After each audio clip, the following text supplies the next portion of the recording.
तो चलिए आज बात करते हैं मोबिलिटी की। मोबिलिटी जो है वो मोबाइल जो इंग्लिश का शब्द है वहाँ से निकली है और मोबाइल का मतलब होता है चलना या फिर मोशन के अंदर आ जाना। तो आप ऐसा बोल सकते हैं जिस चीज़ की मोशन जितनी ज़्यादा होगी उसकी मोबिलिटी भी उतनी ही ज़्यादा होगी, और अगर मोशन किसी चीज़ की कम होगी तो उसकी मोबिलिटी भी क्या होगी, कम होगी। अब इलेक्ट्रॉन मोबिलिटी का जहां तक सवाल है उसका मतलब होता है कि इलेक्ट्रॉन्स की मोशन कितनी कम या कितनी ज्यादा होगी। अब आप यहां पर देखिए ध्यान से, ये एक कंडक्टर है और इस कंडक्टर के अंदर आपको ये क्या दिखाई दे रहे हैं, फ्री इलेक्ट्रॉन्स।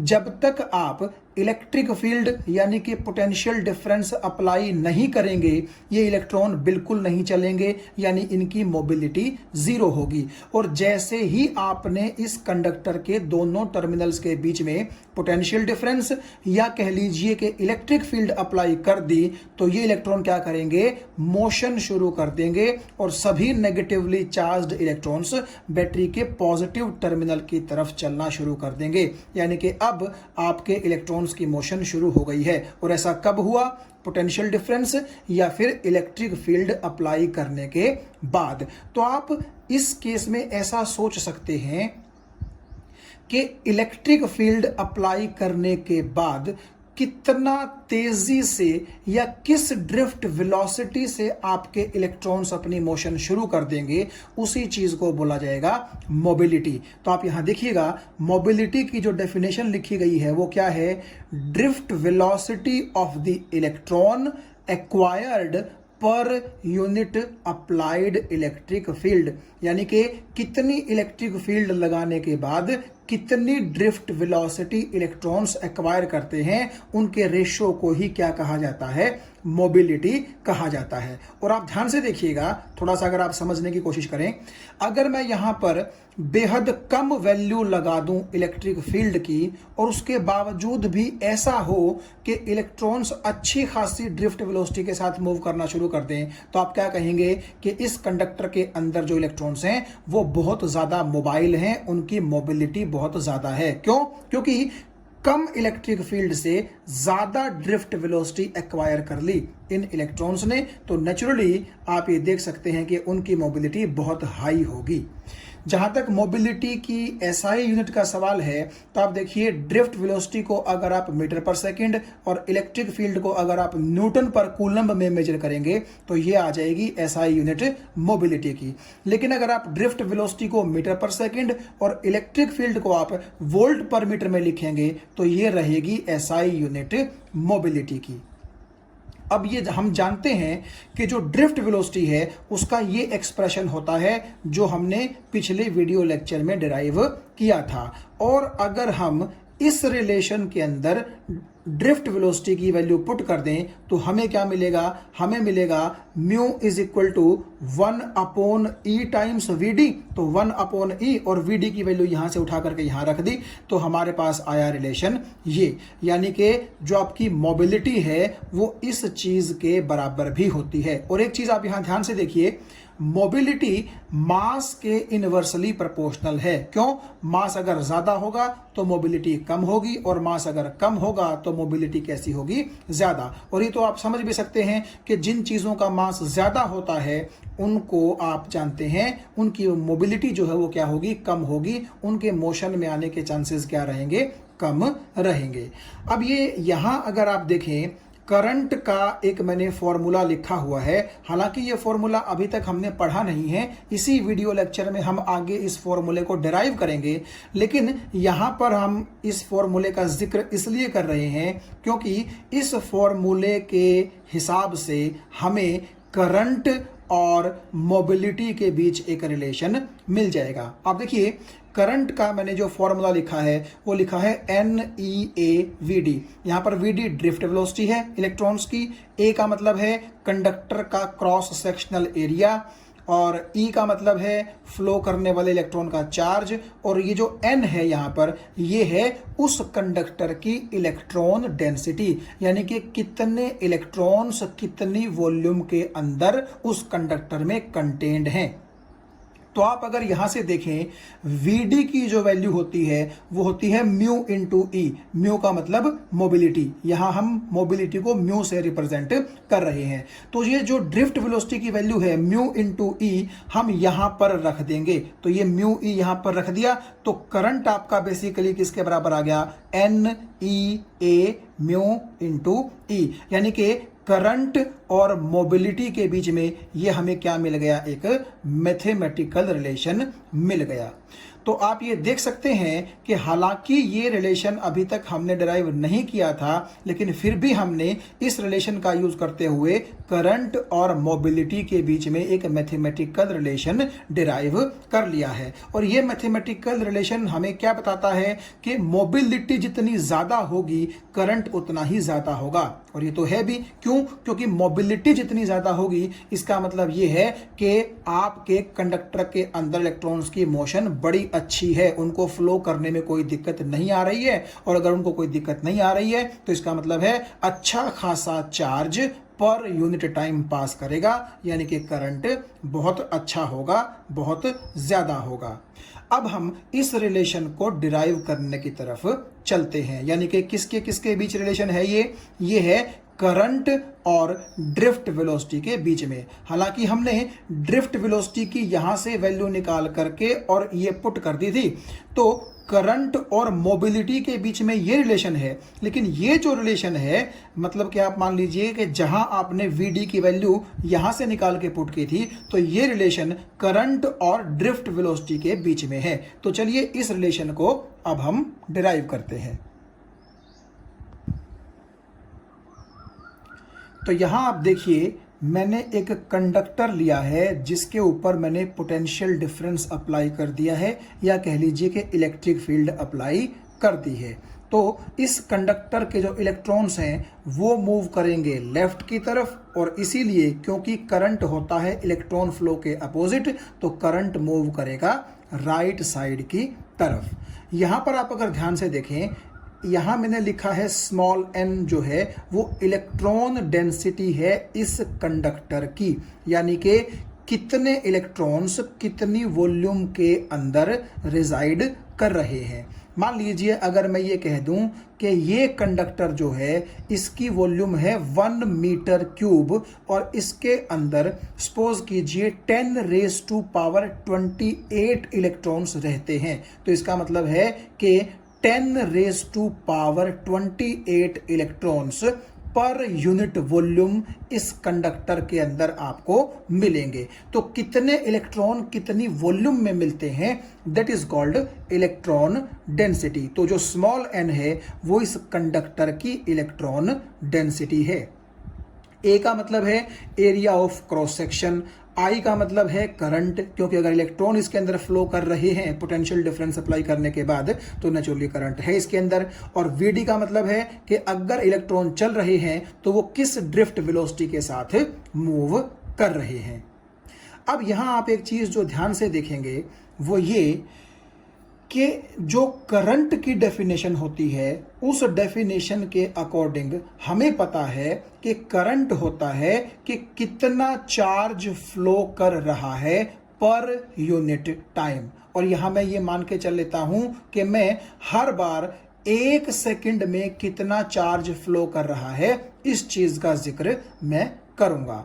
अभी आप यहां पर ध्यान मत दीजिए, अभी आप इस पोर्शन पर ध्यान दीजिए जिस पोर्शन के अंदर मैंने क्या लिखा है। देखिए इस लाइन पर अगर आप ध्यान देंगे, इन 1 सेकेंड यानी कि 1 सेकेंड के अंदर electrons in the volume A into VD will cross the given area, यानी कि शेडेड एरिया। यानी कि ये जो आपको पूरे कंडक्टर के अंदर एक ये जो एरिया मैंने शेड करके दिखा रखा है, इस शेडेड एरिया को मैं ये कह रहा हूं कि इतनी वॉल्यूम के अंदर के इलेक्ट्रॉन क्या करेंगे, क्रॉस करके इस तरफ चले जाएंगे। आप देखिए इस चीज को आप यूं समझिए कि इस पूरे कंडक्टर के अंदर क्या है, इलेक्ट्रॉन्स हैं। यहां यहां यहां यहां यहां यहां हर जगह इलेक्ट्रॉन्स हैं, यहां पर भी हैं। तो अब आप एक चीज देखिए, जो इलेक्ट्रॉन्स हैं उन पर नेगेटिव चार्ज होता है और वो नेगेटिव चार्ज आपकी बैटरी के पॉजिटिव टर्मिनल की तरफ क्या होगा, अट्रैक्ट होगा। तो नेचुरली अगर इलेक्ट्रॉन आपके लेफ्ट साइड पे मूव करेंगे तो वो इस शेडेड क्रॉस सेक्शनल एरिया को क्रॉस करके ही तो परपेंडिकुलरली इस तरफ मूव करेंगे। ये बात आपको समझ में आ गई, ठीक है। तो अगर मैं आपसे ये पूछूं कि 1 सेकंड के अंदर कितनी वॉल्यूम वाले इलेक्ट्रॉन्स इस शेडेड एरिया को क्रॉस कर देंगे, तो वो वॉल्यूम रहेगी A इंटू वी। अब ये वॉल्यूम कैसे आई, हमें कैसे पता चला कि इतनी वॉल्यूम के अंदर के इलेक्ट्रॉन्स ही 1 सेकंड में इस शेडेड एरिया को क्रॉस करेंगे। अब इसके लिए हम क्या करते हैं, एक अलग पेज पर चलते हैं। तो आप यहां पर ध्यान से देखें, ये मैंने वही कंडक्टर बना दिया है और ये उस कंडक्टर का वही शेडेड पोर्शन है जिसको कट करके इलेक्ट्रॉन क्या करते थे, लेफ्ट साइड में जाते थे। अब देखिए, मान लीजिए मैं आपसे कहता हूं कि इलेक्ट्रॉन की वेलोसिटी है 5 मीटर पर सेकेंड, मान लीजिए समझने के लिए। तो इसका क्या मतलब है, इसका मतलब है कि 1 सेकंड में इलेक्ट्रॉन 5 मीटर का डिस्टेंस ट्रेवल करेगा। तो अगर मैं ये मान लूं कि इस शेडेड पोर्शन से कोई इलेक्ट्रॉन यहां पर है 5 मीटर दूर, यानी कि अगर ये एक इलेक्ट्रॉन है तो इस इलेक्ट्रॉन का डिस्टेंस इस शेडेड पोर्शन से सपोज कीजिए कितना है, 5 मीटर है। तो आपको ये बात समझ में आ गई। तो अगर अब मैं ये पूछूं कि ये इलेक्ट्रॉन 1 सेकंड के बाद कहां होगा, देखिए पहले तो वो इलेक्ट्रॉन यहां पर है और आपको पता है कि 1 सेकंड में वो इलेक्ट्रॉन 5 मीटर का डिस्टेंस क्या करता है, ट्रेवल कर लेता है। तो नेचुरली इलेक्ट्रॉन की लोकेशन से आप ये कह लीजिए कि इस शेडेड क्रॉस सेक्शनल एरिया का जो डिस्टेंस है वो भी 5 मीटर है। तो अगर आपसे ये पूछा जा रहा है कि 1 सेकंड बाद इलेक्ट्रॉन कहाँ होगा, तो हम ये बोल सकते हैं कि 1 सेकंड बाद ये इलेक्ट्रॉन बेसिकली इस क्रॉस सेक्शनल एरिया को क्रॉस कर चुका होगा, या मान लीजिए कि जस्ट क्रॉस किया ही होगा, ठीक है।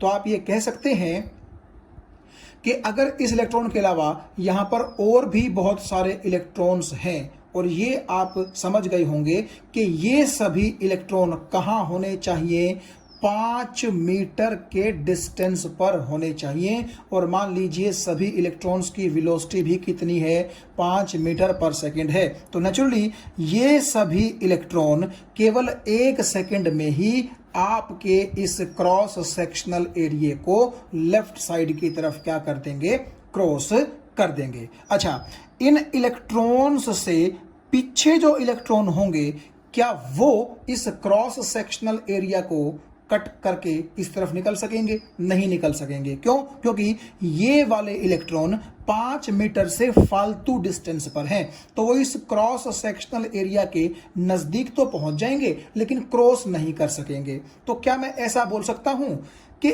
इन इलेक्ट्रॉन्स की लोकेशन से लेकर के और ये जो क्रॉस सेक्शनल एरिया है इसकी लोकेशन तक, ये जो पूरी की पूरी वॉल्यूम बच गई बीच में, इस वॉल्यूम में जितने भी इलेक्ट्रॉन्स होंगे सब इस एरिया को कट करके लेफ्ट साइड में क्या कर चुके होंगे, निकल चुके होंगे। क्योंकि आप देखिए यहां पर, यहां पर, यहां पर, यहां पर, यहां पर, यहां पर, यहां पर, यहां पर, यहां पर, यहां पर, यहां पर, ये सभी इलेक्ट्रॉन्स आप जानते हैं इस क्रॉस सेक्शनल एरिया से या तो 5 मीटर या उससे कम डिस्टेंस पर प्रेजेंट हैं, और सभी की सभी इलेक्ट्रॉन्स की वेलोसिटी कितनी है, इतनी है। तो नेचुरली 1 सेकंड के बाद जब आप देखेंगे तो इस वॉल्यूम के अंदर के सभी इलेक्ट्रॉन क्रॉस करके इस क्रॉस सेक्शनल एरिया को लेफ्ट साइड में जा चुके होंगे। तो ये बात आपको समझ में आ गई। तो अब आपसे कोई ये पूछे कि ये वॉल्यूम कितनी है भाई, क्योंकि इसी वॉल्यूम के अंदर के इलेक्ट्रॉन तो इस क्रॉस सेक्शनल एरिया को क्रॉस करके निकल कर गए हैं, ठीक है। तो आप एक चीज देखिएगा, वॉल्यूम होती है किसमें, मीटर क्यूब में। तो क्या मैं वॉल्यूम को ऐसा नहीं लिख सकता, एरिया इंटू लेंथ। क्यों? एरिया होता है मीटर स्क्वायर में और लेंथ होती है मीटर में, तो ultimately metre square into metre आपका मीटर क्यूब ही क्या होगा, बन जाएगा। तो आप एक चीज देखिएगा, ये जो आपका क्रॉस सेक्शनल एरिया है ये वाला, सॉरी, तो ये एरिया कितना है, ए, तो मैं ए की जगह तो ए ही लिख देता हूं। अब लेंथ का क्या मतलब है? लेंथ का मतलब है यहां से लेकर के यहां तक की लेंथ, तो वो तो 5 मीटर है ना, देखिएगा। लेकिन अगर मैं ये कहूं कि इलेक्ट्रॉन की ड्रिफ्ट वेलोसिटी है वीडी, तो इसका मतलब क्या है कि वो इलेक्ट्रॉन वीडी मीटर का डिस्टेंस पर सेकेंड ट्रेवल करेगा। तो नेचुरली यहां से लेकर के यहां तक की लेंथ आप समझ गए होंगे कितनी कहलाएगी, वीडी कहलाएगी। आप ये ध्यान रखिएगा कि यहां पर जो वीडी है, जिस लेंथ की मैं बात कर रहा हूं, तो अब वो वीडी वेलोसिटी नहीं है, अब वो वीडी सिर्फ मीटर में एक डिस्टेंस है। भाई आप एक चीज देखिएगा, अगर मैं कहूं कि इलेक्ट्रॉन की वेलोसिटी है वीडी, तो इसका मतलब ये हुआ ना कि इलेक्ट्रॉन वीडी मीटर का डिस्टेंस पर सेकंड ट्रेवल करेगा। तो आप ये देखिए, नीचे टाइम है 1 सेकेंड, ऊपर डिस्टेंस है वीडी मीटर, तो तब जाकर के वीडी बाई 1 वीडी होगा, और अगर आप इसके साथ मीटर पर सेकंड लगाएंगे तभी तो ये वेलोसिटी बनेगी।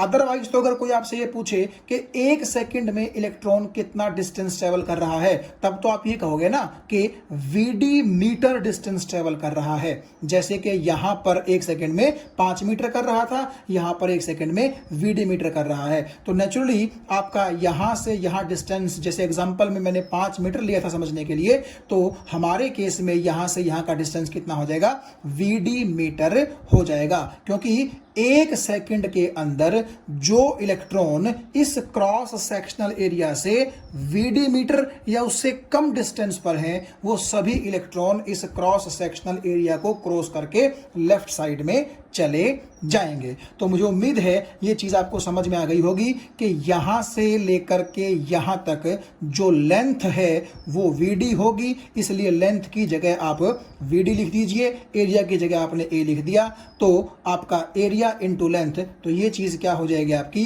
वो वाली वॉल्यूम हो जाएगी जिस वॉल्यूम के अंदर के इलेक्ट्रॉन्स आपके इस क्रॉस सेक्शनल एरिया को क्रॉस करके चले जाएंगे।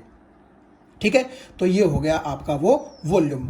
अब आपसे कोई पूछे कि ठीक है वॉल्यूम तो आपने निकाल ली, ये नंबर ऑफ इलेक्ट्रॉन कितने हैं, तो हमें पता है अगर हमें नंबर ऑफ इलेक्ट्रॉन निकालने हैं तो हम क्या करेंगे, इस वॉल्यूम को मल्टीप्लाई कर देंगे इलेक्ट्रॉन डेंसिटी से।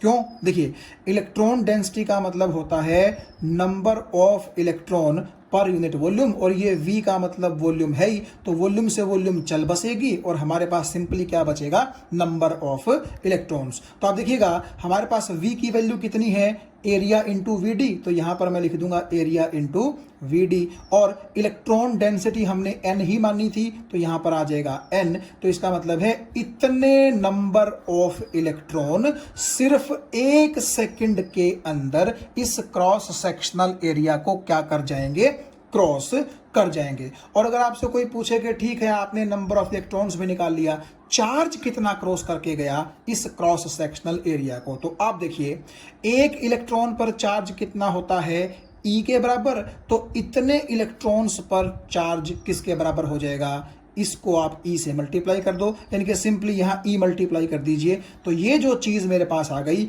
ये आ गई टोटल चार्ज जिसने इस क्रॉस सेक्शनल एरिया को क्या किया है, क्रॉस किया है लेफ्ट साइड में, और कितने टाइम में, 1 सेकंड में। तो आप एक चीज देखिएगा, अगर आप ये देखें कि ये क्या चीज है जो मैंने इस बॉक्स के अंदर लिखी है, ये है वो चार्ज जो 1 सेकंड में क्रॉस करता है इस क्रॉस सेक्शनल एरिया को। और अगर मैं इस 1 सेकंड को इस चार्ज के नीचे कुछ ऐसे ले जाऊं, तो आप देखिएगा चार्ज पर यूनिट टाइम किसके बराबर होता है, करंट। इसका मतलब अब ये क्या बन गया, ये करंट बन गया, यानी कि आप ये कह सकते हैं कि करंट की वैल्यू हमारे पास आ गई NEAVD, NEA इंटू VD। तो यहां अगर आप ध्यान से देखें तो मैंने वही लिखा है कि 1 सेकंड में यहां से लेकर के यहां VD डिस्टेंस और A क्रॉस सेक्शनल एरिया, यानी कि इतनी वॉल्यूम के इलेक्ट्रॉन्स 1 सेकंड में इस क्रॉस सेक्शनल एरिया को यानी कि शेडेड एरिया को क्रॉस कर जाएंगे। यानी कि VD मीटर डिस्टेंस 1 सेकंड में ट्रेवल होगा। ये सब वही बातें हैं। तो वॉल्यूम इतनी हो गई, नंबर ऑफ इलेक्ट्रॉन इतने हो गए, चार्ज इतना हो गया, और इतना चार्ज 1 सेकंड में फ्लो करता है तो वो करंट हो गया। तो ये हमारे पास क्या आ गया, फॉर्मूला आ गया। और आप जानते हैं मोबिलिटी की डेफिनेशन से कि VD किसके बराबर होता है, VD होता है मोबिलिटी इनटू इलेक्ट्रिक फील्ड। तो ये रिलेशन है करंट और ड्रिफ्ट वेलोसिटी के बीच में, और ये रिलेशन है करंट और मोबिलिटी के बीच में। और यहां भी आप देख सकते हैं कि मोबिलिटी जितनी ज्यादा होगी, मोशन जितना अच्छा होगा इलेक्ट्रॉन्स का, करंट उतना ही ज्यादा होगा।